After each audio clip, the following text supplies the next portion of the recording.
या देशात लोकशाही व्यवस्था सुदृढ करून ती शेवटच्या माणसांपर्यंत पोचविणे ही काळाची गरज बनलेली आहे। कहीं 1,500 में आलू बिकी जा रही, कहीं 3,000 में बिकी जा रही, कहीं 4,000 में बिकी जा रही, और ये लोकशाही के लिए बहुत बड़ा खतरा है। जगातला प्रत्येक संविधानकार, या जगातला संविधानाला मानणारा प्रत्येकच जागतिक माणूस आज भारतीय संविधानापुढे नतमस्तक होत आहे। येणाऱ्या काळामध्ये या देशाच्या संविधानाचं यश आणि अपयश कोणावर निर्भर असेल तर हे संविधान कुठल्या सत्ताधारी माणसांच्या हातात जाणार आहे। आज दो देश या मार्गाला चालला आहे, नाही तर सिरिया किंवा इस्रायल किंवा युक्रेन सारखे परिस्थिती उत्पन्न झाली असती। केवळ आणि केवळ संविधानातल्या मूल्यांमुळे आज देश एकत्र आहे। 75व्या अमृत महोत्सवाला तुम्ही सगळ्यांनी संकल्प सोडा की माझ्या घरी मी संविधान प्रत्येकाला जे मला यथाशक्ती असेल ते मी सांगण्याचा शिकवण्याचा प्रयत्न करेन। हा जर संकल्प तुम्ही जर आज सोडला तर खऱ्या अर्थाने तुम्ही अमृत महोत्सव साजरा केला असं म्हटलं जाईल। या देशाचं भारतीय संविधान सगळ्यात सर्वश्रेष्ठ असं महान डॉक्युमेंट आहे, ते नंबर 1 वरती आहे। जसा आर्य अष्टांगिक मार्ग बुद्धाचा आहे मानवी दुःख नष्ट करण्याचा, तसा डॉक्टर बाबासाहेब आंबेडकरांचा संविधानात्मक अष्टांगिक मार्ग आहे।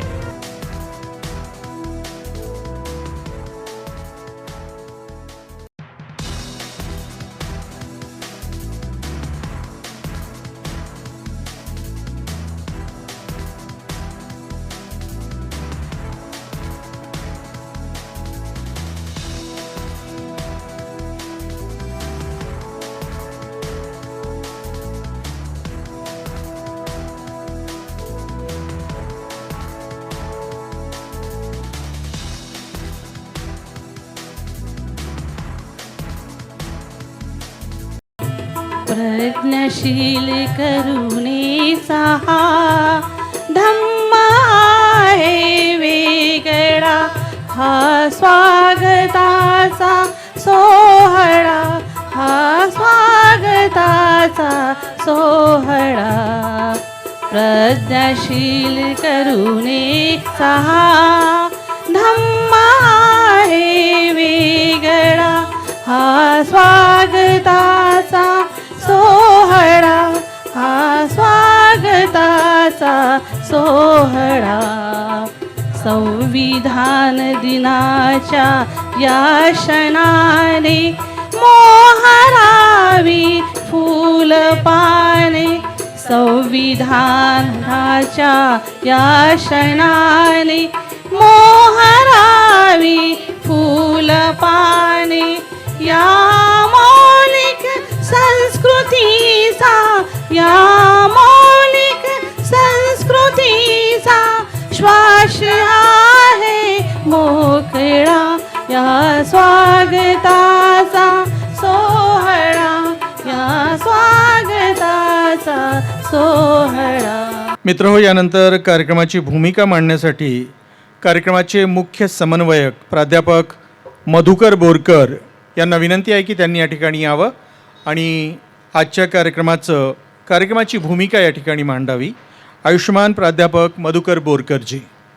शिल्पा सोसायटी चारिका बुद्धविहार येथे नियमित सुरू असलेल्या द स्कूल ऑफ नोबल थॉटमध्ये यावर्षी 26 नोव्हेंबर 2024ला संविधान दिवस समारोह साजरा करण्याचा निर्णय घेण्यात आला। यावर्षी संविधान स्वीकृतीच्या घटनेला 26 नोव्हेंबर 2024ला 75 वर्षे पूर्ण होत आहेत। म्हणजेच हे वर्ष संविधान स्वीकृतीचे अमृत महोत्सवी वर्ष आहे। या अनुषंगाने शिल्पा सोसायटी नरेंद्रनगर, मनीषनगर, न्यू मनीषनगर, बेसा, बेलतरोडी या परिसरात राहणाऱ्या सर्व जाती धर्माच्या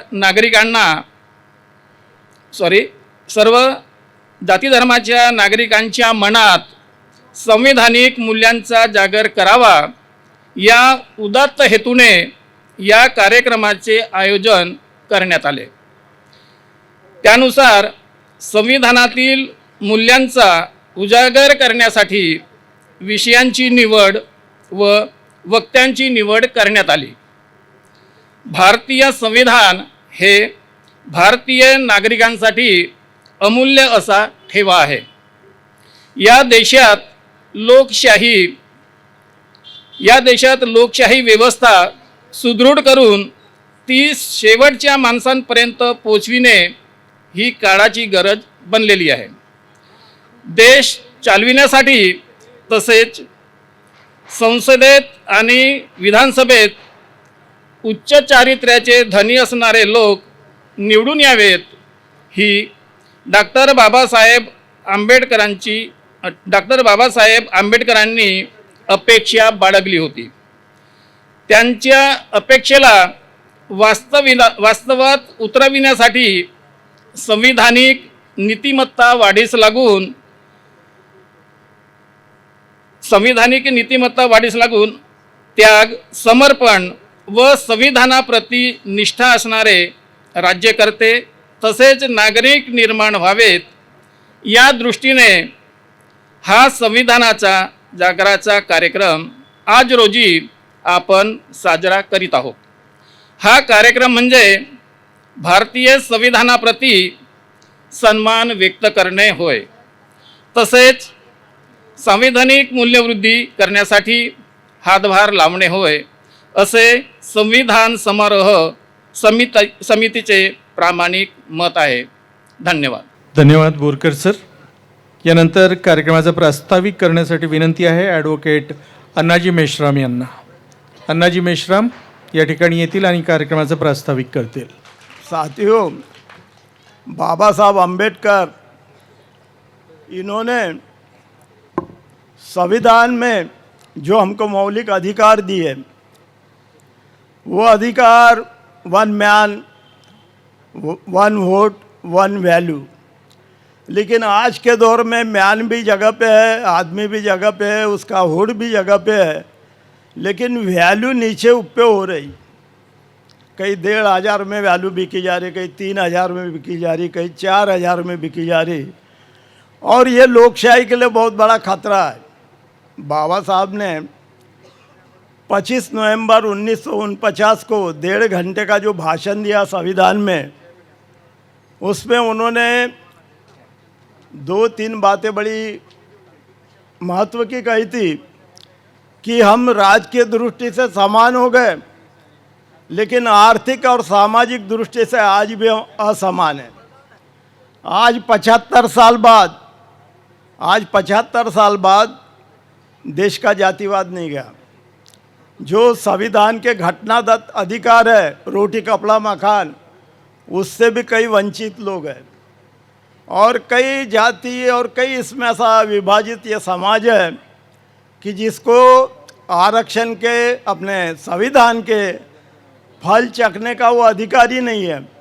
और आज तो हमारी अर्थव्यवस्था ऐसी आ रही है कि एक्सपोर्ट और इंपोर्ट नीति ने किसानों के 12 बजा दिया. मेरे सामने श्रीमान झोड़े साहब है, दादा साहब चौरे साहब है, वो भी किसानी के धंधे कर रहे हैं. डाके साहब है मराठा क्रांति मोर्चा के. तो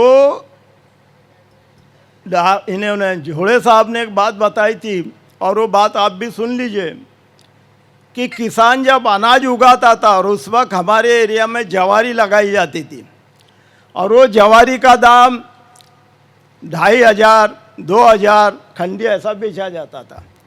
सोना उस वक्त 200 रुपये तोला था, और हर किसान सरापा बाजार में जाके सोना लेता था. और लड़की की शादी है, लड़के की शादी है, तो उसके लिए वो व्यवस्था करता था. आज हम देख रहे हैं कि कृषि उत्पन्न का जो अनाज है वो उसके रेट देखो और सोने के रेट देखो. ये ऐसी विषमतावादी अर्थव्यवस्था हमारी जा रही है, और इसके लिए हम जवाबदार हैं, क्योंकि हम हमारा वोटिंग वैल्यू 1,500 और 2,000 में बेचेंगे तो पूंजीपति यहाँ राज करेंगे, लोकशाही सिर्फ नाम की होंगी। दूसरा उन्होंने कहा कि भाई देखो, ये अगर व्यवस्था आपने सीधी नहीं की तो ये जो त्रस्त लोग हैं, हमने जो लोकशाही का मनोरा बनवाया है, ये तोड़े बिना नहीं रहेंगे। बाबा साहब का राष्ट्रवाद एक बात से मैं सिद्ध करता हूँ कि some people said first religion then nation, some people said first nation then religion, लेकिन doctor Baba Saheb Ambedkar said first nation and last nation. माने पहले भी राष्ट्र, बाद में भी राष्ट्र, धर्म उन्होंने बाजू में किया है। लेकिन आज देश में ये संविधान का अभी गाजा वाजा इसलिए हुआ कि कुछ पार्टियों ने उसको अपना प्रचार का मुद्दा बनाया, नहीं तो आज तक अम्बेडकरवादी लोग और वो संविधान और बाबा साहब ये यहाँ तक ही सीमित था। खुशी की बात है कि आज ही आने हमारे संविधान को 75 साल पूरे हो रहे, उसका अमृत महोत्सव है और ये बड़ी खुशी की बात है। हमारा कार्यक्रम लेने का ये उद्देश्य है कि ये जो हमें प्रवृत्ति आ रही है होड़ बेचने की, इस पर रोकथाम लगे और जो सुख सुविधाएं है घटना ने दी हुई वो सामान्य आदमी तक पहुँचे, उसको उसका लाभ मिले। नहीं तो आज तो ऐसे दौर दिख रहा है कि हमें क्या खबर थी ऐसे भी जमाने आएंगे, हमें क्या खबर थी कि ऐसे भी जमाने आएंगे, हमारा ही कत्ल होगा और हम कातिल कहलाएंगे। देशभक्तीचे तू प्रमाण दिले, देशभक्तीचे तू प्रमाण दिले, आणि या भारताला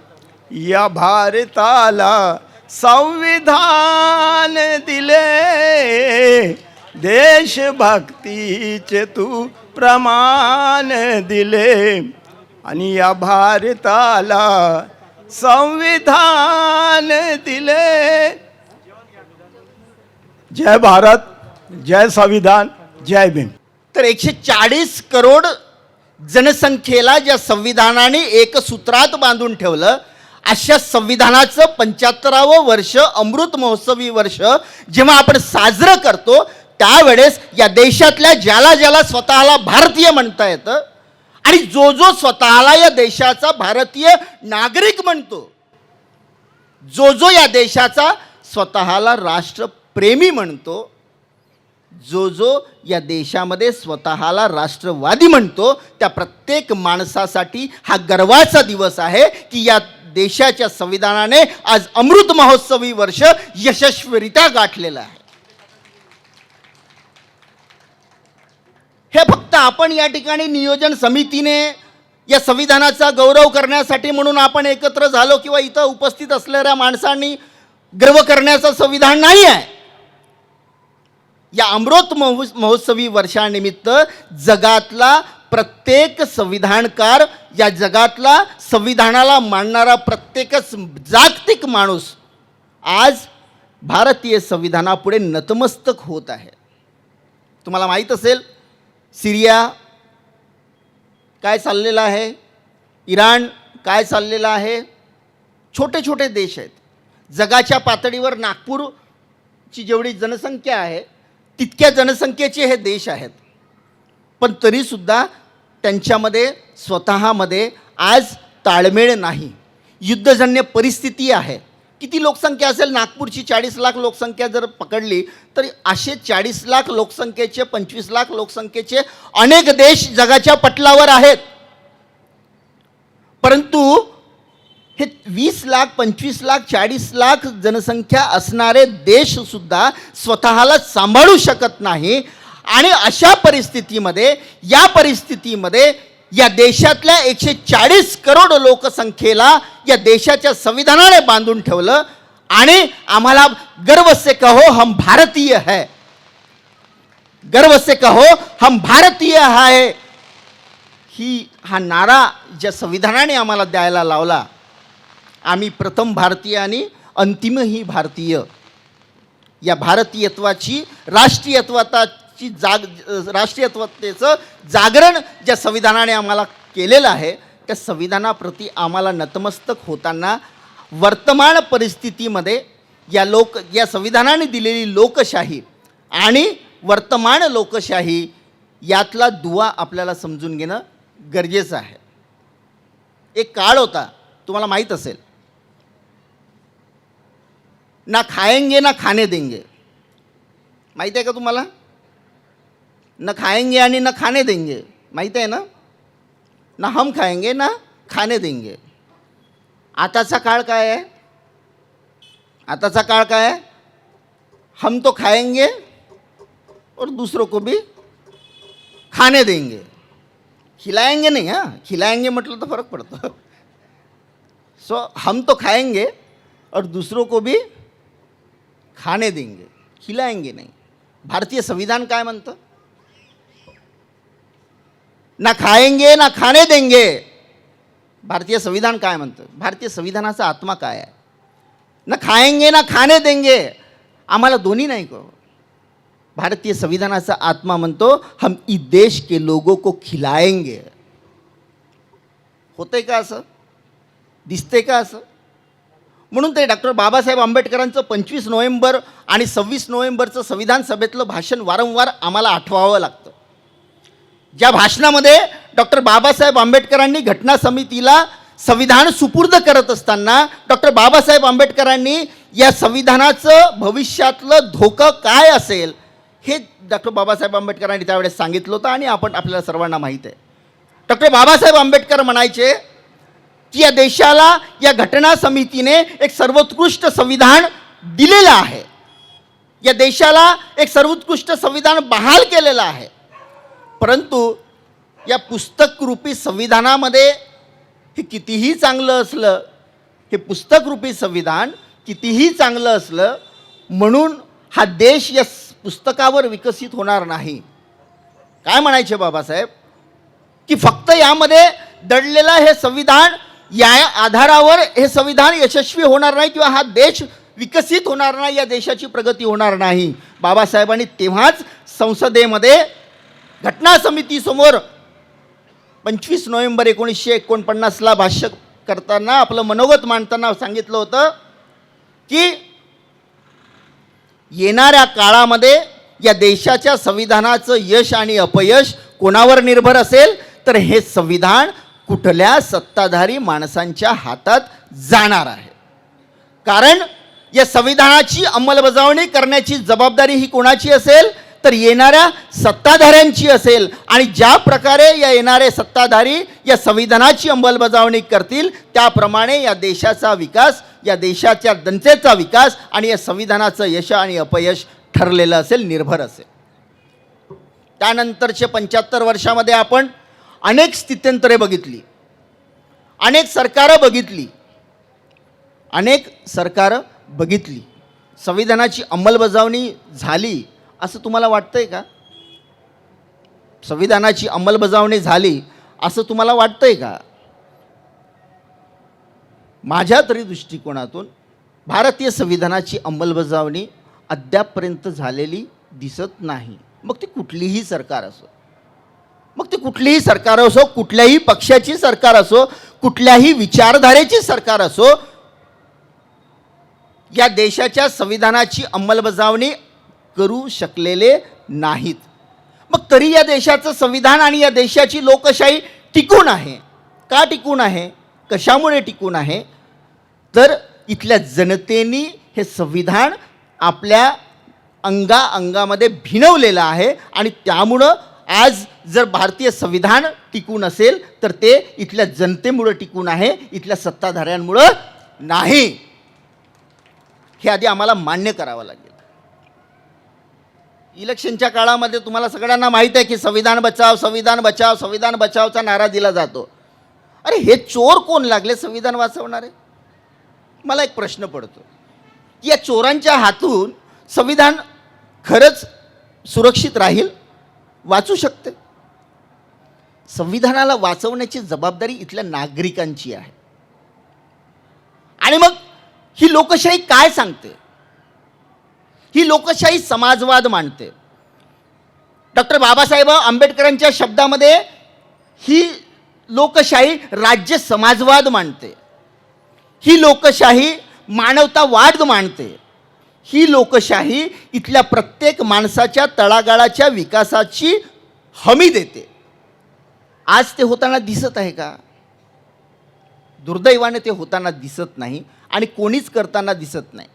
आम्ही या लोकशाहीला काय केलेलं आहे?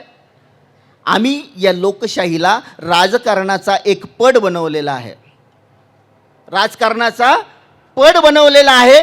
चित की पट, नाण्याच्या दोन बाजू, चित की पट. एक तर तू खेळ किंवा निवडणुकांमध्ये काय होतं?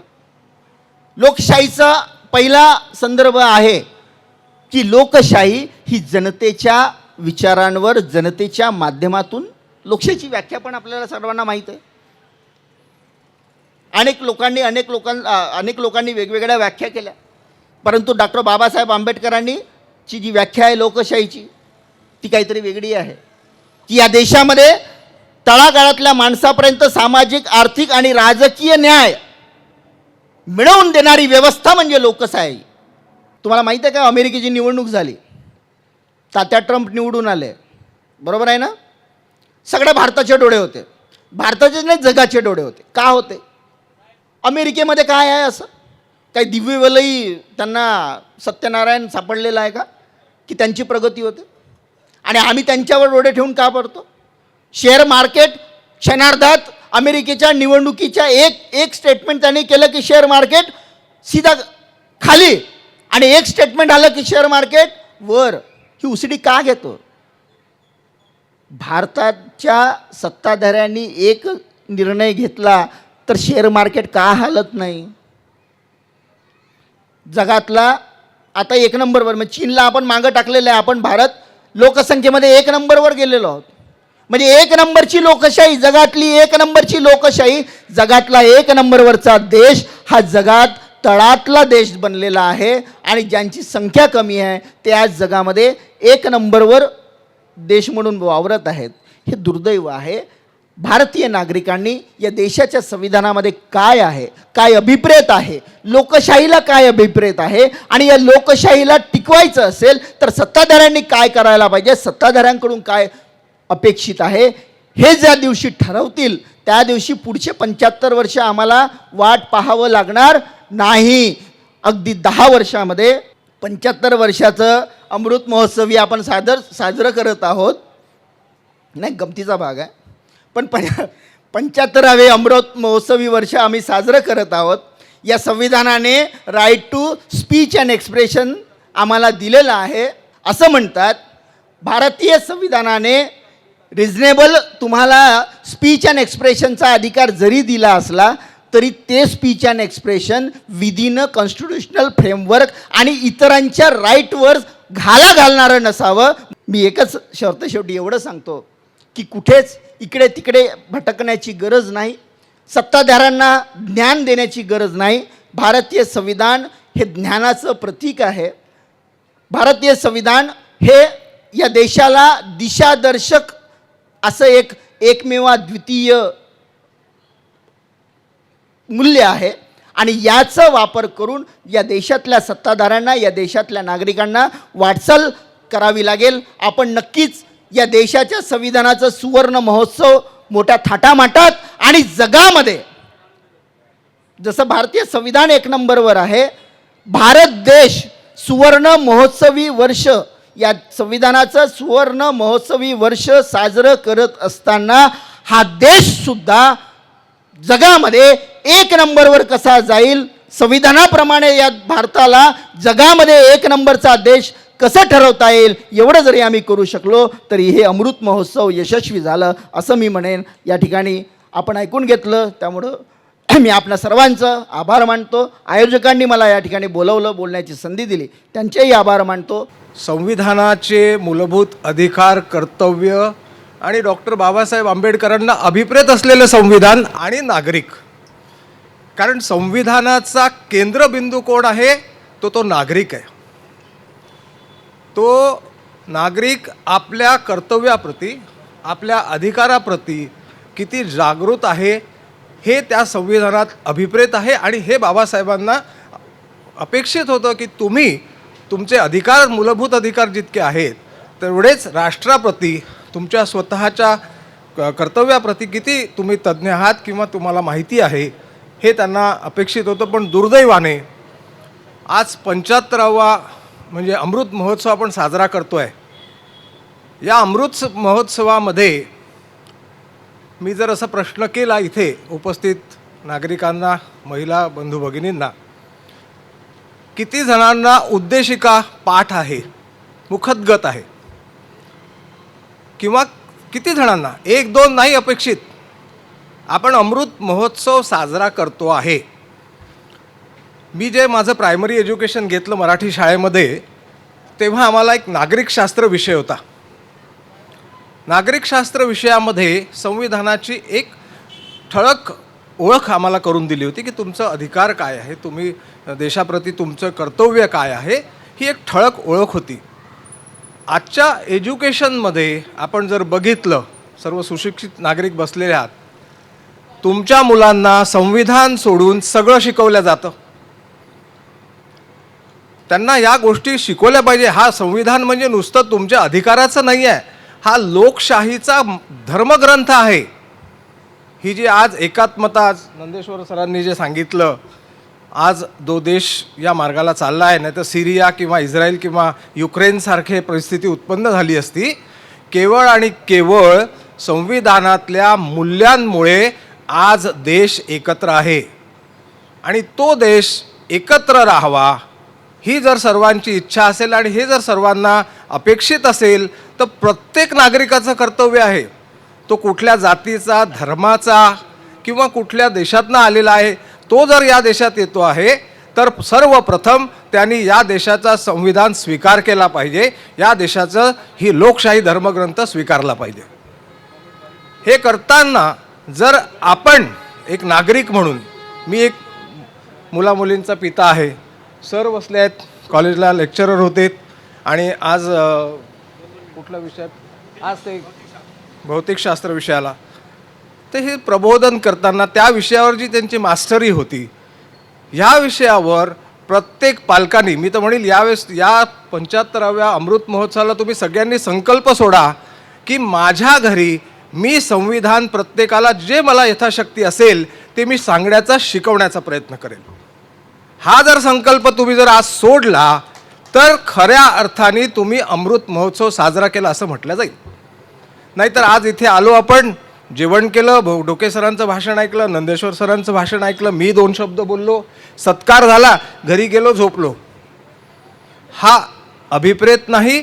हे मतदान जागृती, संविधान जागृती अभियान असा तुम्ही संकल्प घ्या आणि स्वतः अभ्यास करा त्याचा. देशामध्ये ज्या अनेक घटना घडतात त्या संविधानाशी कशा रिलेटेड आहेत, त्या संविधानाच्या चौकटीत आहेत की नाही आहेत, ह्या सगळ्या गोष्टीचा आपण नागरिक, सुशिक्षित नागरिक म्हणून अभ्यास केला पाहिजे.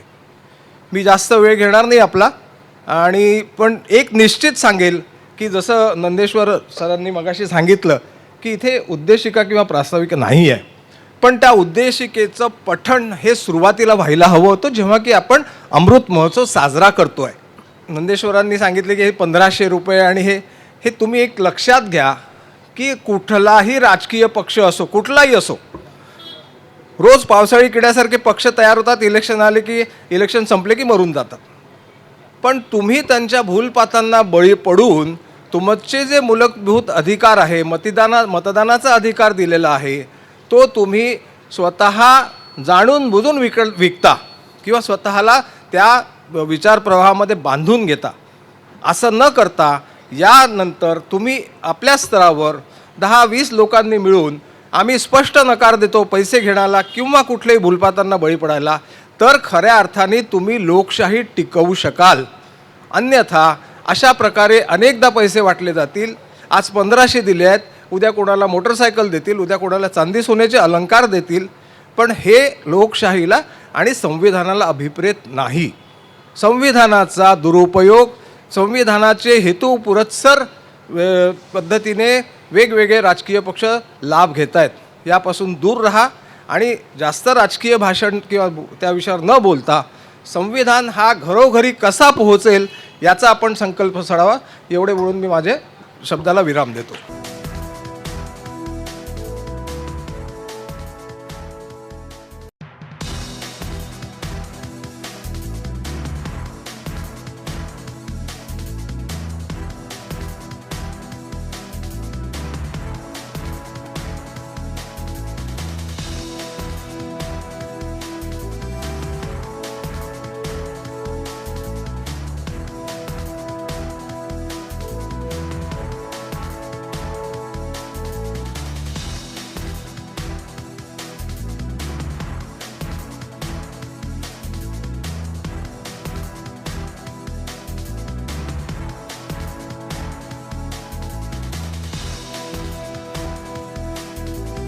यानंतर आता आयुष्यमान डॉक्टर एन व्ही ढोके सरांना विनंती आहे की त्यांनी आपलं अध्यक्षीय वक्तव्य या ठिकाणी करावं.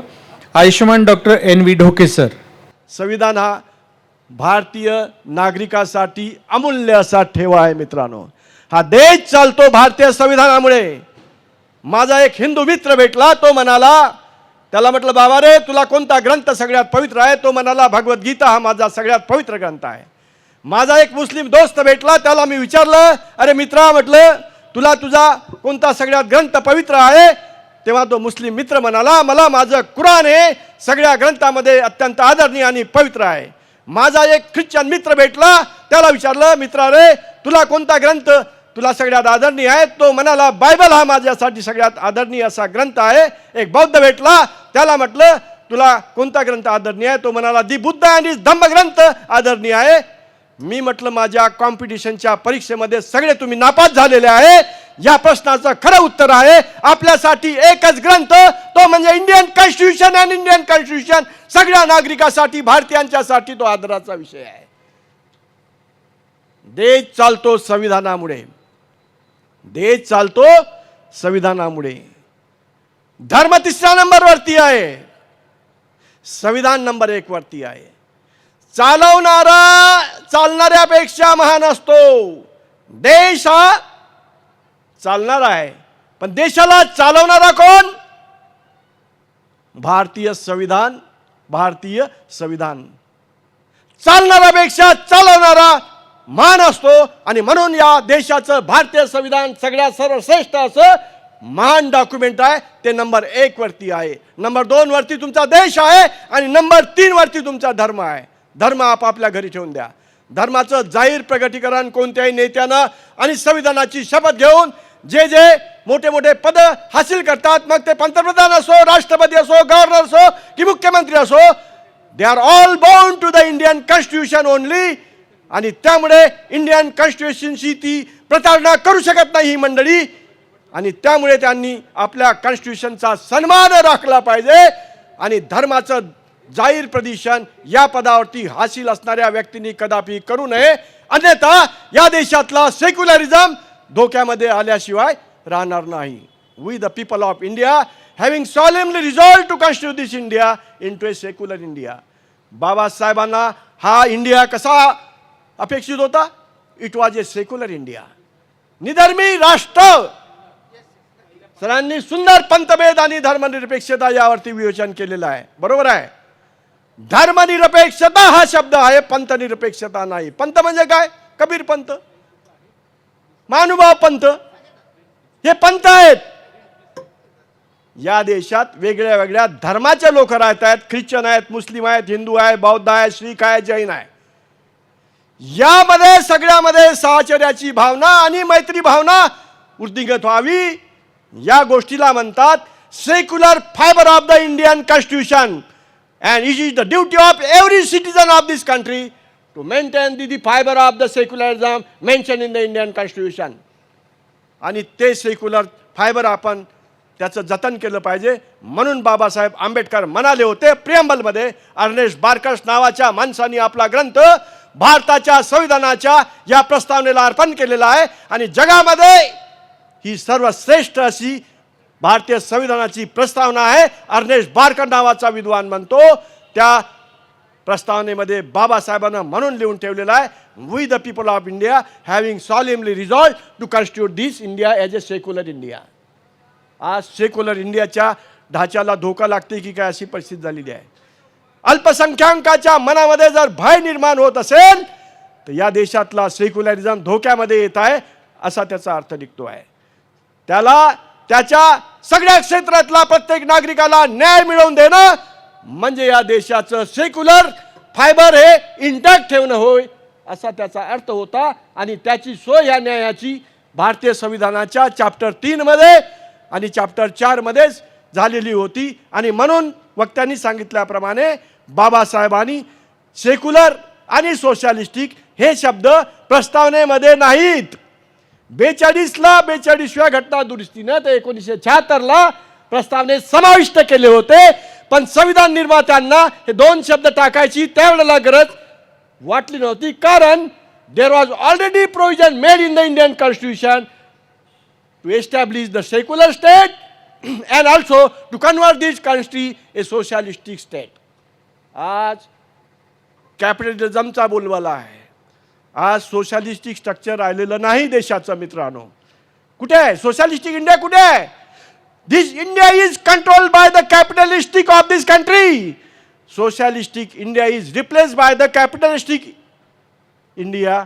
आणि हा मोठा धोका आहे. आणि हा सर्वसामान्य या माणसांचा न्याय नाकारणारा हा जो प्रघात या देशामध्ये चाललेला आहे हा या देशातल्या लोकशाहीसाठी अत्यंत मारक अशी बाब आहे मित्रांनो. आणि म्हणून बाबासाहेबाच्या स्वप्नातला सोशलिस्टिक इंडिया इथे आपल्याला निर्माण करायचा आहे. आणि ती वचनबद्धता या देशाच्या संविधानाच्या प्रस्थानामध्येच बाबासाहेबांनी मांडलेली आहे. जसा आर्य अष्टांगिक मार्ग बुद्धाचा आहे मानवी दुःख नष्ट करण्याचा, तसा डॉक्टर बाबासाहेब आंबेडकरांचा संविधानात्मक अष्टांगिक मार्ग आहे. त्या संविधानात्मक अष्टांगिक मार्गाचे 8 पैलू आहेत. त्यातला पहिला पैलू आहे या भारताला आम्हाला सेक्युलर इंडियामध्ये रूपांतरित करायचं आहे. दुसरा पैलू आहे या भारताला आम्हाला सोशलिस्टिक इंडियात परिवर्तित करायचं आहे. त्याचा तिसरा पैलू आहे मित्रांनो सॉव्हरेन स्टेट. या देशाकडे कुणालाही वाकड्या नजरेनं पाहण्याची हिंमत होणार नाही अशी या देशाची इंटिग्रिटी आणि एकता राहील, भाईचारा राहील आणि खऱ्या अर्थानं हे राष्ट्र सॉव्हरेन होईल. हा चौथा पैलू आहे. आणि पाचवा पैलू आहे डेमोक्रेटिक रिपब्लिक. डेमोक्रेटिक रिपब्लिक म्हणजे भारतीय संविधानानं जे सरकारचं फॉर्म स्वीकारलेलं आहे that form of government is a parliamentary form of government. It is called democratic republic. It is called democratic republic. आणि बाबासाहेबांना स्पष्ट लिहिलेलं आहे liberty, equality and fraternity these are the basic principles and justice. या 4 तत्वाच्या भोवती सगळं संविधानाचं तत्वज्ञान फिरते आहे. Liberty, equality, fraternity and justice. And Babasaheb Ambedkar has quoted and certified that. Some people say that liberty, equality and fraternity I have borrowed from French Revolution. But Baba Sahib Ambedkar has authenticated that I have not borrowed these principles from the French Revolution, but I have borrowed these principles from the teachings of my master Lord Buddha. याचा अर्थ आहे की Buddhism म्हणूनच बुद्धाच्या शासन काळातूनच या देशातलं democratic Republic आपण घेतलेलं आहे. बुद्धाचा जन्माचा डेमोक्रेटिक मध्ये झाला आणि मृत्यू सुद्धा कुशीनराच्या गणतंत्र व्यवस्थेच्या राज्यामध्ये झाला. आणि म्हणून बाबासाहेब म्हणाले होते बुद्धांनी कार्ल मार्क्सच्या निबंधामध्ये की Buddha was born as a democratic and died as a democratic. This was the statement of doctor Babasaheb Ambedkar. Remember this is a very important thing. Babasaheb Ambedkar has coated. याचाच अर्थ की भारतीय संविधानाचे मूळ जर कुठे रुतलेले असतील तर बुद्धाच्या भिक्षू संघाच्या काळातल्या गणतंत्र व्यवस्थेमध्ये ते रुतलेले आहेत. ते काही फ्रेंच रिव्हॉल्युशन मधून बाबासाहेबांना घेतलेले नाही आहेत. आणि म्हणून या देशाला डेमोक्रेटिक रिपब्लिक मध्ये आपल्याला कन्वर्ट करायचं आहे. इथे प्रेसिडेन्शियल फॉर्म ऑफ गव्हर्नमेंट बिलकुल चालणार नाही. डिबेट जर वाचलं तर त्यावरती डिबेट होऊन गेलेला आहे. आणि सगळ्या घटनाकारांनी त्यावेळेला अध्यक्षीय प्रणालीला म्हणजे प्रेसिडेन्शियल फॉर्म ऑफ गव्हर्नमेंटला विरोध केला एकमताने. आणि सगळ्यांनी एकमताने संसदीय प्रणालीचं म्हणजेच रिप्रेझेंटेटिव्ह फॉर्म ऑफ गव्हर्नमेंट एकमताने घटना समितीमध्ये चर्चेच्या माध्यमातून स्वीकारलेलं आहे. राष्ट्रगीता एवढीच महत्वाची आपली प्रियंबल आहे, पण नुसतं प्रियंबल वाचू नका. या प्रियंबलचा अंमल करणारे तुम्ही राज्यकर्ते लोक कसे बनाल, हा मुद्दा जास्त महत्वाचा आहे वाचनापेक्षा.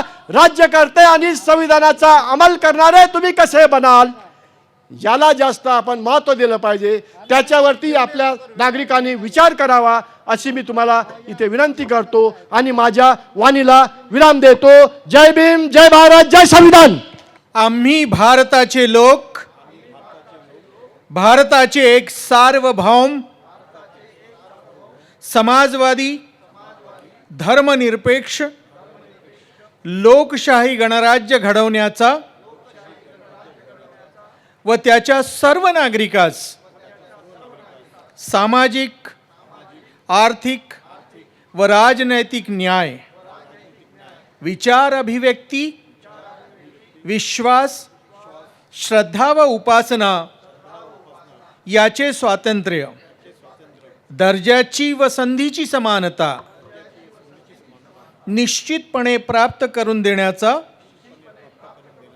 आणि त्या सर्वांमध्ये व्यक्तीची प्रतिष्ठा व राष्ट्राची एकता आणि एकात्मता याचे आश्वासन देणारी बंधुता प्रवर्धित करण्याचा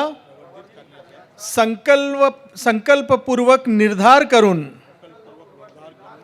आमच्या संविधान सभेत आज दिनांक 26 नोव्हेंबर 1949 रोजी याद्वारे हे संविधान अंगीकृत आणि अधिनियमित करून स्वतःप्रत अर्पण करत आहोत. सर्वप्रथम हमारा जो एक फिलोसोफर है, इंग्लिश फिलोसोफर जॉन एक्टन, उन्होंने जो बताया था power tend to corrupt and absolute power corrupts absolutely. तो ये इसको आप देखते हुए डॉक्टर बाबा साहब अम्बेडकर अपवाद बोलेंगे, क्योंकि संविधान निर्माता जो है जिन्होंने 2 साल 11 महीने 18 दिन पूरा ताकत लगा के ये संविधान बनाया है, तो मैं सर्वप्रथम डॉक्टर बाबा साहब अम्बेडकर के जो माता पिता थे भीमाई रमाई और रामजी सपकाळ, और उनके गुरुजन जैसे कि तथागत गौतम बुद्ध, संत कबीर, महात्मा फुले, इनको त्रिवार अभिवादन करता हूँ. और वैसे ही जो संविधान निर्माता है जिन्होंने डॉक्टर बाबा साहब अम्बेडकर ने इतना अथक प्रयास से जो आज का हम लोग प्रोग्राम कर पाए हैं, तो उनका परिश्रम को देखते हुए हम लोग एक आज का ये जो प्रोग्राम किए उसमें आज के कार्यक्रम के अध्यक्ष आदरणीय प्राध्यापक NV ढोके सर, जिनका मैं तहे दिल से आभार व्यक्त करता हूँ. Sir director school of noble thought के तो है ही है, साथ में इनका भाषण का एक अपना ओजस्वी भाषण है और काफ़ी कम समय उन्होंने आज बात की है. चाहते तो काफ़ी लंबा सर बात कर सकते थे. तो ये हमारे आज के प्रोग्राम के गाइडिंग फोर्स भी रहे, जिनके तत्वाधान में आज हम लोग ये कार्यक्रम अच्छे से कर पाए हैं. वैसे कार्यक्रम के प्रमुख मार्गदर्शक respected Shri Sandeep Nandeshwar sir, advocate Sandeep Nandeshwar, इन्होंने काफ़ी हमको ऊंची उड़ान की भाषण की है और हौसला अफजाई की है. मुझे लगता है कि आज उनका बातों को गंभीरता से जिन्होंने लिया है, निश्चित ही संविधान दिन का महत्व उन्होंने समझा है. मैं उनका हमारी समिति की ओर से बहुत बहुत धन्यवाद अदा करता हूँ. आज के कार्यक्रम के सत्कार मूर्ति आदरणीय डॉक्टर अनमोल बनकर सर, आदरणीय Shri GN Khanjodi sir, advocate GN Khanjodi sir, आदरणीय श्रीमती रश्मिता खोबरावड़े मैडम, वैसे ही उद्योजक आदरणीय प्रफुल्ल शेंडे सर और आदरणीय श्री VS शेंडे सर, सभी का मैं बहुत तहे दिल से धन्यवाद अदा करता हूँ. जैसा कि आपको हमारे श्री VN शेंडे साहब का पता है, उनका तो जो डेट ऑफ बर्थ है वैसे ही उनका डेट ऑफ अपॉइंटमेंट भी आज का दिन का है. मैं आपको ही बात बताता हूँ. और साथ में इतिहास में भी गाढ़े अभ्यासक है, जिन्होंने समय समय पर आप उनका इतिहास सुनोगे तो आपको पता चलेगा. वैसे कार्यक्रम का स्वागत गीत अर्चना चंद्रगढ़ मैडम और उनका संघ ने जो एक स्वागत गीत दिया है, उनका मैं बहुत बहुत धन्यवाद अदा करता हूँ. कार्यक्रम के विशेष अतिथियों में जिन्होंने हमारा समिति का आदर रखते हुए जो उन्होंने यहाँ अपना समय दिए, उनका भी मैं बहुत बहुत आभार व्यक्त करता हूँ.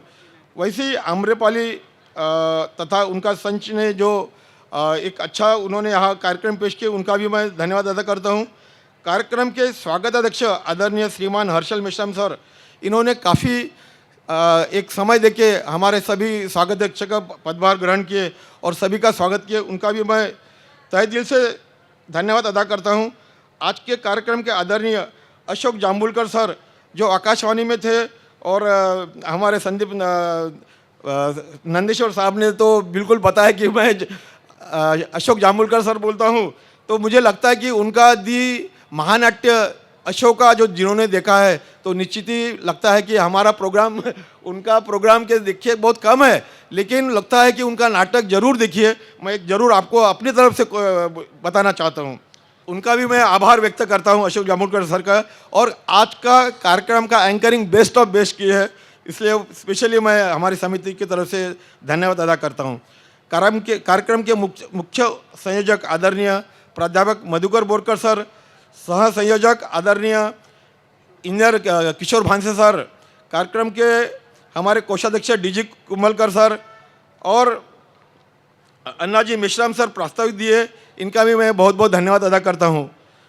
साथ में इस स्कूल ऑफ नोबल आर्ट के सभी हमारे सभासद हैं, उनका मैं बहुत बहुत धन्यवाद अदा करता हूँ कि जिनकी वजह से आज का ये हमारा कार्यक्रम सफल हो पाया है। आदरणीय भूषण दुपारी सर और श्री चंदन सिंह पाटिल और भलावी सर, जुमड़े काकू और पूरा उनका जो टीम था, प्रभाताई, अमृताई, ज्योति, अर्चना, चंदन खड़े, वर्षाताई, जयश्रीताई, सभी का मैं जो उन्होंने 3 घंटा 2 घंटा जो उन्होंने कार्यक्रम दिया, लगता है कि वाकई में इन्होंने हमको बैठा के रखा, इतने अच्छे अच्छे गीत सादर किए। स्पेशली भूषण दुपारी जी का मैं बहुत बहुत धन्यवाद हमारी समिति की ओर से करता हूँ। आज के कार्यक्रम के विशेष आभार महिला समिति के जो प्रतिनिधि है, वैसे ही हमारी सलाहकार समिति है, इन्होंने आज के कार्यक्रम का हमारा एक बनाने के लिए पूरा ताकत लगाए, उनका भी मैं बहुत बहुत धन्यवाद अदा करता हूँ। आज के कार्यक्रम में उल्लेखनीय कार्य के लिए संयोजक समिति, सलाहकार समिति, वैसे ही जो 1-2 नाम जरूर मैं लूँगा कि Shri Dada Saheb Ramteke, Shravan Dhone, Shri Dhammapal Deshbardar sir, Annaji Meshram, professor Narnaure sir, इन्होंने अपना उम्र की परवाह न करते हुए ये प्रोग्राम को पूरी ताकत लगा दिए, तभी आज का ये प्रोग्राम हमारा संभव हो पाया है। यह कार्यक्रम NIT गार्डन में लिया गया है, तो मैं हमारे श्री खांजोड़ी सर और श्री अविनाश बड़गे सर का बहुत बहुत धन्यवाद अदा करता हूँ कि ये परमिशन मिला है और इस जगह में हम लोग अच्छे से प्रोग्राम दे पाए हैं। वैसे ही आवाज़ इंडिया TV और हमारे जो कार्यक्रम में पेंडाल, चेयर्स और जो माइक सिस्टम है, इसको सभी लोग आप अच्छी से भली भांति सुन रहे हैं, तो मैं उनका भी तहे दिल से शुक्रिया अदा करता हूं। और कुछ कारणवश मेरे नाम से कुछ छूटा होगा तो मैं चाहता हूं कि उन्होंने उसको ये मत ले अपने से, और उनका भी मैं बहुत बहुत धन्यवाद अदा करता हूं।